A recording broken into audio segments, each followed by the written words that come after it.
मत समझिएगा कि ये बच्चे जो आज आपके पास हैं ये किसी से कम है। कहना नहीं चाहती थी मगर शायद जज्बाती हो गई हूँ, इस हद पे पहुँच गई। एक दफ़ा रात के 11 बजे शादमान में एक इतनी सी बच्ची और दो उससे ज़रा बड़े भाई गाड़ी साफ कर दो। मैंने कहा क्या उम्र है तुम्हारी? वो साहबजादी बोले 6 साल। अच्छा, साहबजादे कोई उनसे 2 बरस के थे। इस वक्त अकेले फिर रहे हो? 11:15, बहुत साल पहले की बात है। कहने लगे नहीं, अब्बा छोड़ जाता और अब्बा आके ले जाएगा, तो हम कोई गाड़ी साफ करते हैं, कुछ करते हैं, कुछ पैसे ले जाते। बड़े वाले से पूछा कि तुम पढ़ते नहीं हो? कहा पढ़ता था, लेकिन वो फीस नहीं गई और घर का काम मुझसे नहीं होता था। होमवर्क भी तो एक अजाब है ना आजकल बड़े स्कूलों में, और वो गवर्नमेंट वैदिक स्कूल का था, उसमें पढ़ता था, तो उससे पिटाई होती थी। तो मैं भाग गया स्कूल से, मैं स्कूल नहीं जाता। मैंने कहा अगर फीस दे दी जाए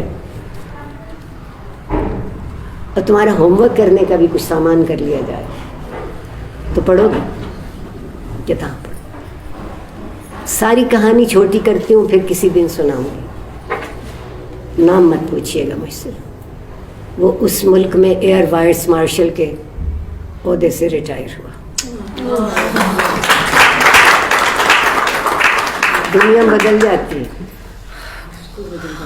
दुनिया बदल जाती है।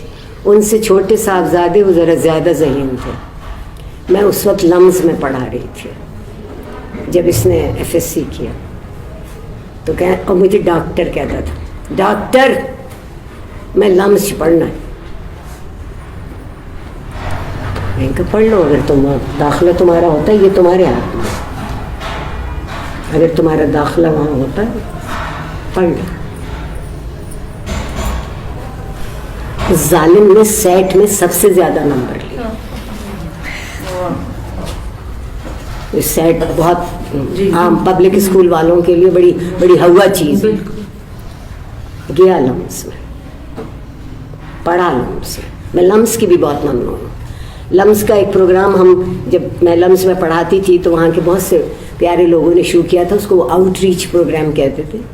वो ढूंढ के लाते थे उन बच्चों को जिनके की इस्तिताअत नहीं है मगर काबिलियत है, तो वो कहते थे कि सारी जिम्मेदारी हमारी, तुम पढ़ने आओ। तो ये साहबजादे उसमें गए, फिर नाम नहीं लूँगी। वो इस दुबई में एक इंटरनेशनल बैंक का मैनेजर है। और वो जो 6 साल की थी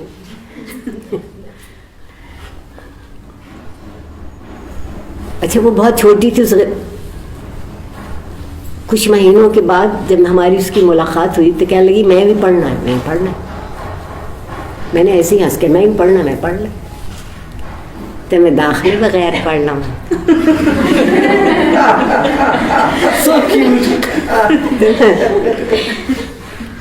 वो लड़कियों का पायलट स्कूल है शायद वैदिक कॉलोनी, उसमें उसका दाखिला हुआ। बहुत मेहनत से पढ़ा।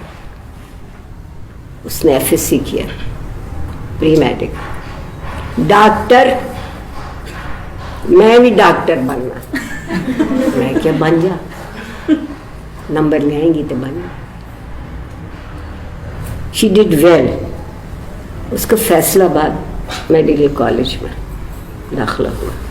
And she is a doctor now there. अब तो बहुत बदल सकती है किस्मत, उसमें मेरा कोई कमाल नहीं। मैं वो जो साहबजादे हैं जो बैंक में इस वक्त मैनेजर हैं, उनसे मेरी ज़रा ज़्यादा बेतकल्लुफ़ी और लाड है। एक दिन रात को 2 बजे रात को फ़ोन आता है, नहीं क्यों है, खैर है? ये सब खैर है। डॉक्टर एक गल दस ठेठ पंजाबी की गल दस, डॉक्टर तू कोई होश चीज़ है तो खुदा हाफिज़। क्या बात है। बस देखो तू कोई और चीज़ है, खुदा हाफिज़। मैं सोचती हूँ एक उंगली पकड़ने का बाकी सामान अल्लाह मियाँ पैदा कर देते खुद ब खुद कहीं ना कहीं से। अगर दिल का आईना साफ हो तो अल्लाह उस पे अक्स बहुत सारे उतारता रहे। बेशक बेशक बेशक। उस आईने को साफ रखें।